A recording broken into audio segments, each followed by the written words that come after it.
인간의 지식을 뛰어넘는 인공지능의 출현, 유전자 편집을 통해 새로운 생명을 창조하려는 생명공학. 끝없이 발전하는 과학기술은 만물의 영장이라는 호모사피엔스의 정체성마저 흔들고 있는데요. 첨단 과학기술은 인류에게 어떤 미래를 선사할까요? 책으로 만나는 가을 개병 문화. 오늘 이 시간은 유발 하라리 교수의 호모데우스를 통해 조만간 인류가 맞이할 미래에 대해 알아보겠습니다. 호모데우스를 소개해 주실 분 자리에 모셨습니다. 현재 독서클럽을 운영하고 계시죠? 서울 강북도장 녹사장 이윤구 도생님입니다. 안녕하세요. 네, 안녕하세요. 네, 얼마 전 인류의 빅히스토리를 담은 사피엔스를 다룬 적이 있죠. 오늘 소개해 주실 호모데우스도 이 사피엔스의 저자 유발 하라리 교수가 쓴 책인데요. 미래의 역사라는 부제목이 참 흥미롭습니다. 어떤 책인지 간략히 소개해 주시겠어요? 네, 먼저 호모데우스라는 책은 아주 최근에 나온 책이죠. 2016년에 쓰여졌고 호모 사피엔스를 이어서 전 세계에 유발 하라리 열풍을 다시 한번 일으켰죠. 그만큼 내용이 재미있고 이야기가 흥미진진한데요. 우선 이 책의 특징이 뭐냐 하면 호모데우스는 한 시대만을 잘라내서 연구하거나 한 지역만을 떼어놓고 살펴본 것이 아니라 인류사의 전 과정이라 할 수 있는 1만 년이라는 긴 시간과 지구 전 지역을 대상으로 해서 이야기를 풀어나가고 있어요. 그만큼 정말 새롭고 놀라운 역사에 대한 통찰력을 바탕으로 이야기를 흥미진진하게 풀어나가고 있죠. 그러면 내용을 잠깐 소개해 보도록 하겠습니다. 인류는 지난 수천 년 동안 배고픔과 질병 그리고 전쟁으로부터 고통을 겪어왔는데요. 앞으로도 수십 년 동안 수백만 명의 희생자를 낼 것으로 예상이 되고 있습니다. 하지만 최근 몇십 년 동안은 인류가 최상의 난제였던 이 문제들을 잘 통제하고 관리해 오면서 과거보다 그 피해가 현저하게 줄어들었는데요. 이것이 사실이라면 과연 무엇이 기아와 역병, 전쟁을 대신해서 21세기 인류가 해결해야 할 최상의 의제가 될까요? 물론 자연 파괴로 인한 생태계의 불안정을 우선 해결해야 되겠죠. 만약 이 모든 것이 해결되어 전례 없는 수준의 번영과 건강, 평화를 얻는다면 인류의 다음 목표는 무엇이 될까요? 저자는 역사의 과정이 필연적으로 불멸의 생명과 최상의 행복 그리고 신성을 추구하게 될 것이라고 말하고 있습니다. 노화와 죽음을 극복해 더 행복해지고 나아가 인류를 신으로 업그레이드해서 호모 사피엔스를 호모 데우스로 바꾸는 것인데요. 이 책을 통해 인류가 나아갈 미래의 역사가 어떻게 펼쳐질지 단면을 엿볼 수 있을 것입니다. 네, 이전의 사피엔스 책이 과거 역사부터 현재까지를 논했다면 이 책은 인류가 앞으로 맞이할 미래에 대한 책이라고 할 수 있겠군요.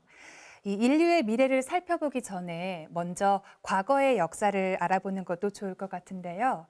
인간이 지구의 주인공이 되기까지 아주 많은 일들이 있었죠.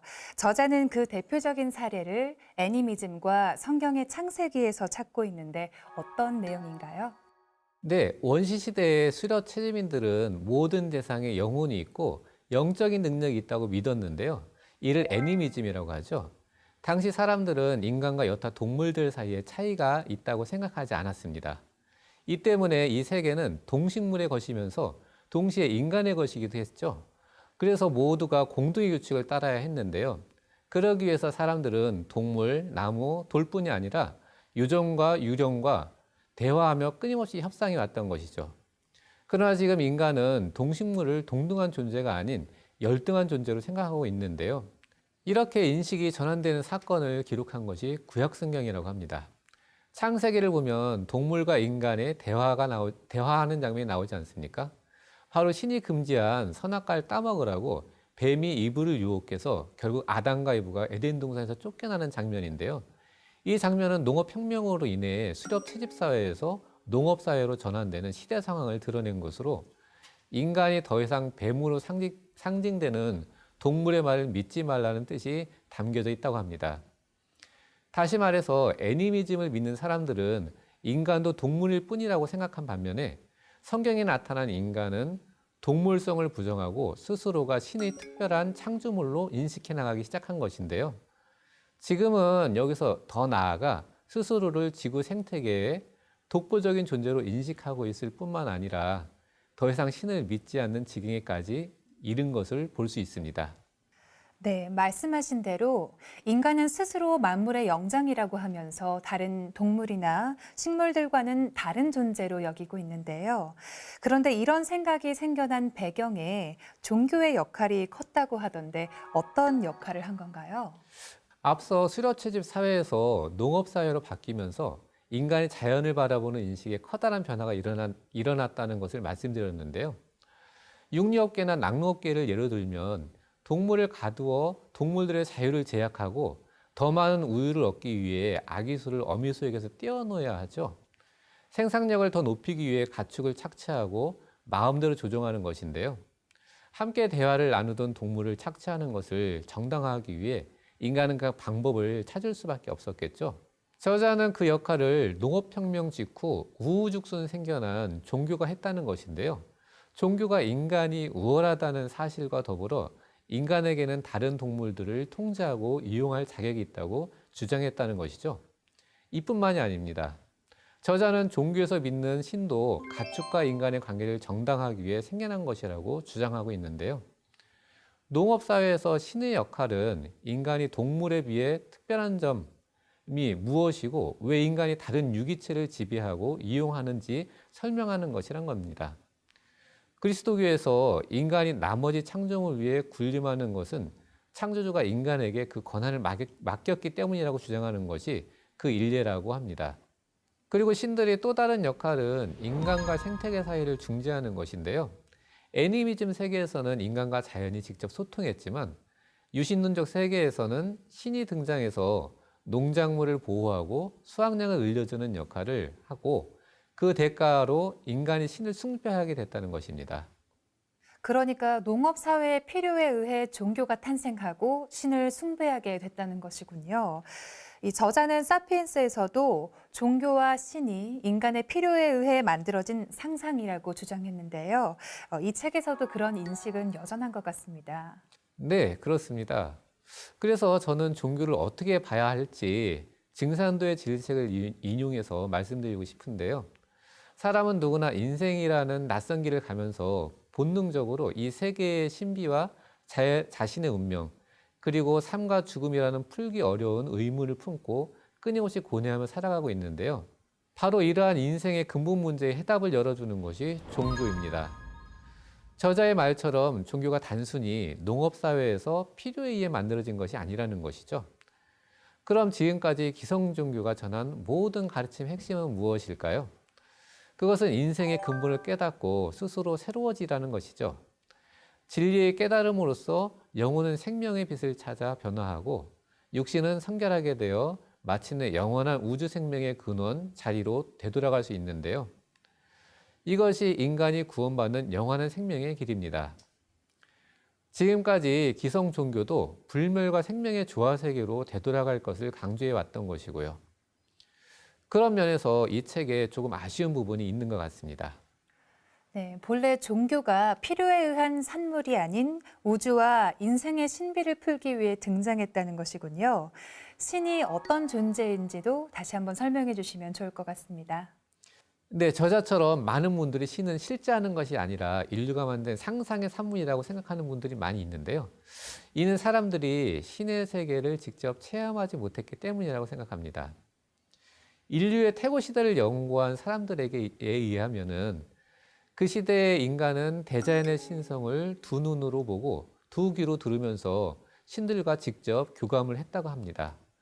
따라서 현 인류 문화의 씨앗이 되었던 신이나 종교, 신화 등은 허구의 산물이 아닌 그 당시 사람들이 실제 체험하고 느꼈던 실제 세계였다는 것을 알 수가 있는 것이죠.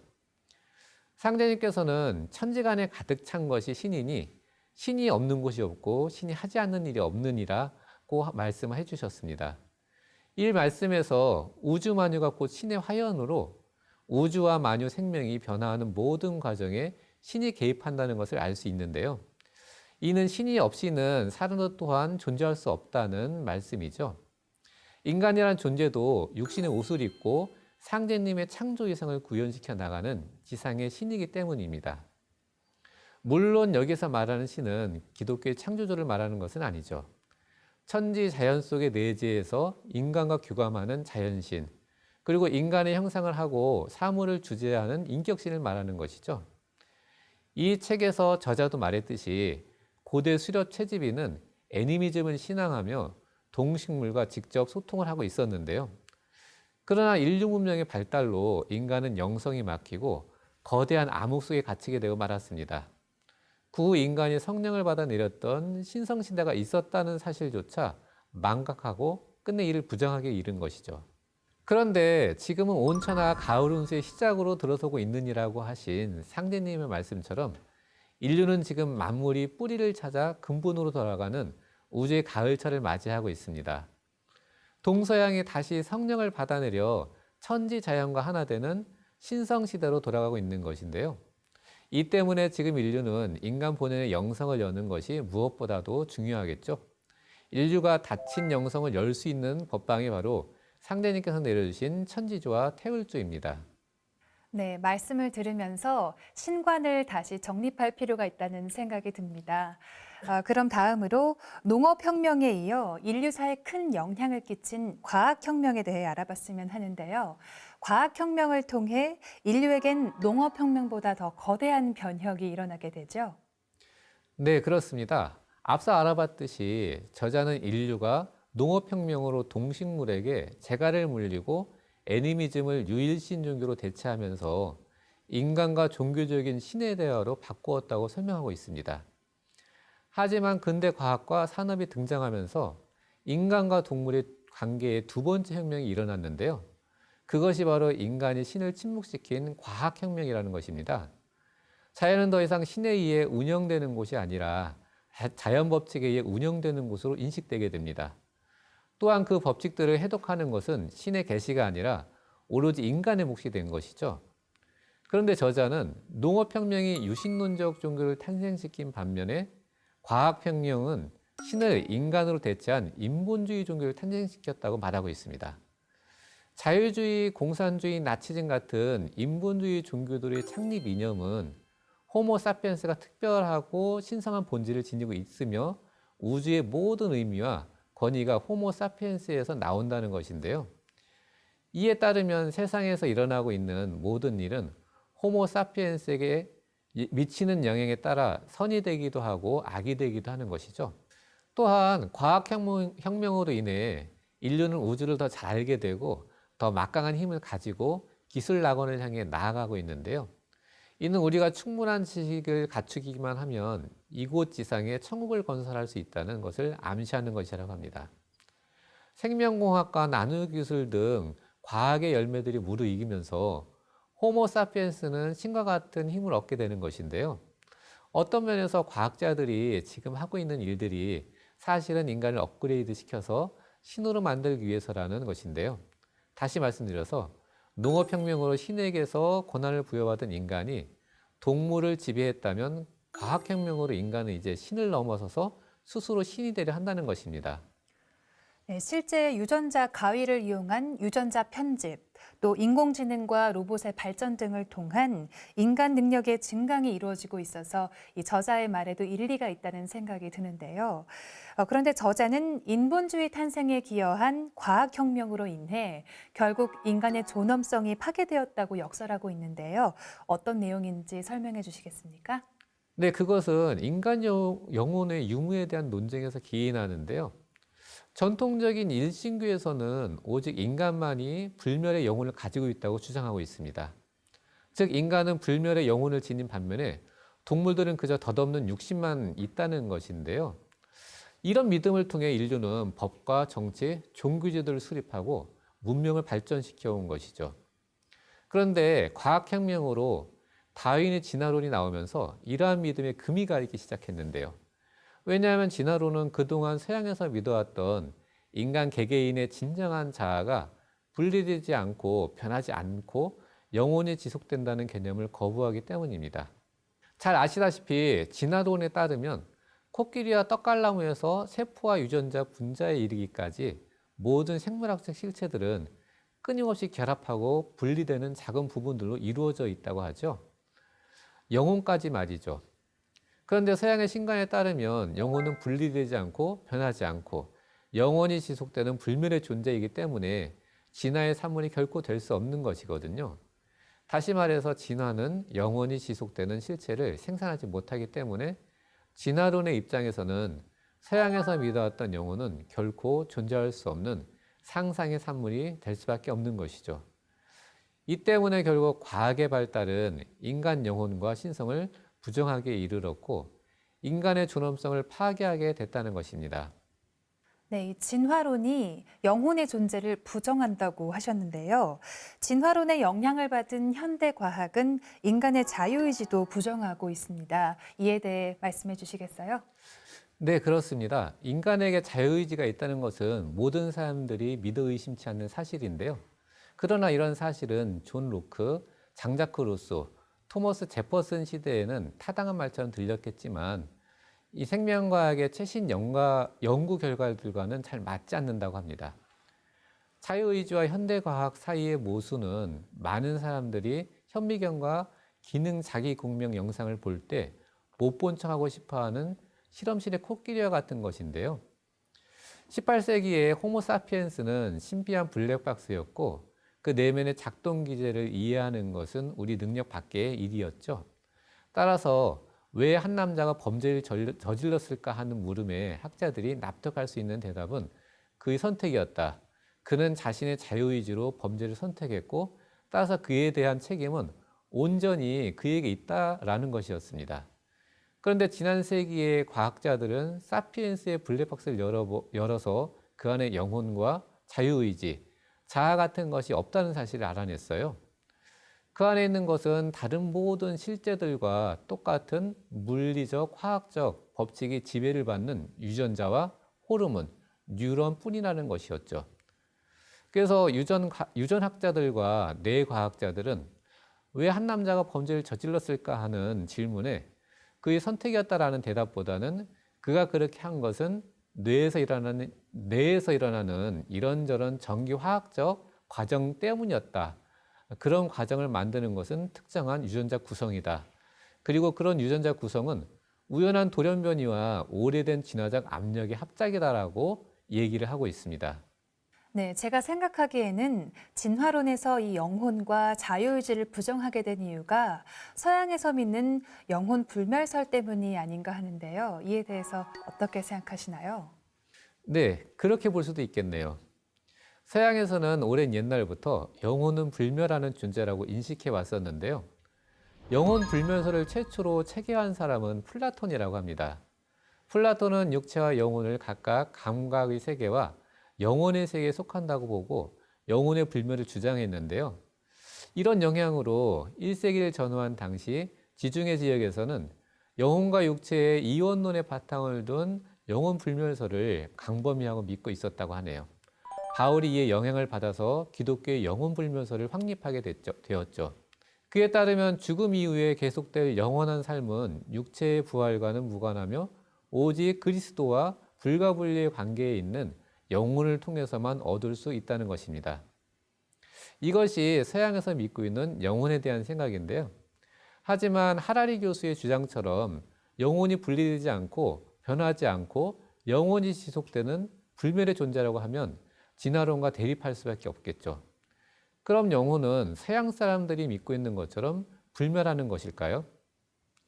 상대님께서는 결코 그렇지 않다고 밝혀주셨습니다.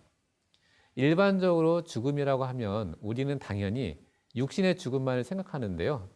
그러나 상제님께서는 돌을 잘 닦은 자는 그 정혼이 굳게 뭉쳐서 죽어서 천상에 올라가 영원히 흩어지지 아니하나 돌을 닦지 않은 자는 정혼이 흩어져서 연기와 같이 사라지느니라고 하셨습니다. 우리는 이 말씀을 통해 돌을 닦아 영혼을 정하지 않고 자기 중심으로 살면서 죄를 범하여 타락하면 어떤 결과를 초래하는지 깨닫게 되는데요. 사후에 그 영혼까지 죽음을 당하여 연기와 같이 사라진다는 것을 분명히 알 수 있습니다. 따라서 우리는 이러한 천지의 창조 법도를 잠시도 잊지 않고 끊임없이 돌을 닦아서 생명의 근원으로 돌아가야 할 것입니다. 네, 상자님 말씀에서 이 서양의 신관, 또 진화론을 모두 포용할 수 있는 해답을 찾을 수 있을 것 같습니다. 그런데 말씀을 듣다 보니 이 인류사에서 종교와 과학이 계속해서 충돌해 온 것이 아닌가 하는 생각이 드는데요. 종교와 과학이 각자 인류 문명을 여는 데 큰 기여를 한 것도 사실이지 않습니까? 네, 그렇습니다. 근대사를 과학과 종교 사이의 투쟁으로 그리는 것이 관례처럼 되어 있는데요. 하지만 저자는 종교와 과학은 서로 공존할 수 있다고 말하고 있습니다. 왜냐하면 과학과 종교는 둘 다 진리에 관심을 두고 있고 그중에서도 종교는 질서에, 과학은 힘에 더 관심이 많다고 하는데요. 다시 말해서 종교의 목표는 사회 구조를 만들고 유지하는 것이고 과학의 목표는 연구를 통해 질병을 치료하고 전쟁을 하고 식량을 생산하는, 즉 힘을 획득하는 것이죠. 그래서 이 둘의 목표는 결국 같다는 것이죠. 그래서 과학과 종교는 의외로 잘 어울리는 한 쌍이라고 합니다. 역사를 살펴보면 과학과 종교가 목적을 이루기 위해 서로 타협해 왔죠. 만약 유전자를 연구하는 대학과 연구소가 있는데 종교단체에서 생명윤리에 반한다고 해서 연구를 반대하면 어떻게 되겠습니까? 연구는 전면 중단될 수밖에 없겠죠. 이처럼 대학과 연구소조차 종교적인 지지가 필요한 것인데요. 종교는 과학 연구에 윤리적 정당성을 제공하고 그 대가로 과학에 영향을 미칠 기회를 얻게 되는 것이죠. 역사적으로 보면 뉴턴 시대의 유럽은 종교의 극단주의로 인해 관용의 수준이 가장 낮은 곳이었는데요. 그런데 아이러니하게도 과학혁명은 그 시대의 런던과 파리에서 시작이 됐죠. 그래서 종교적 믿음을 고려하지 않고는 과학사를 이해할 수가 없다고 저자는 말하고 있습니다.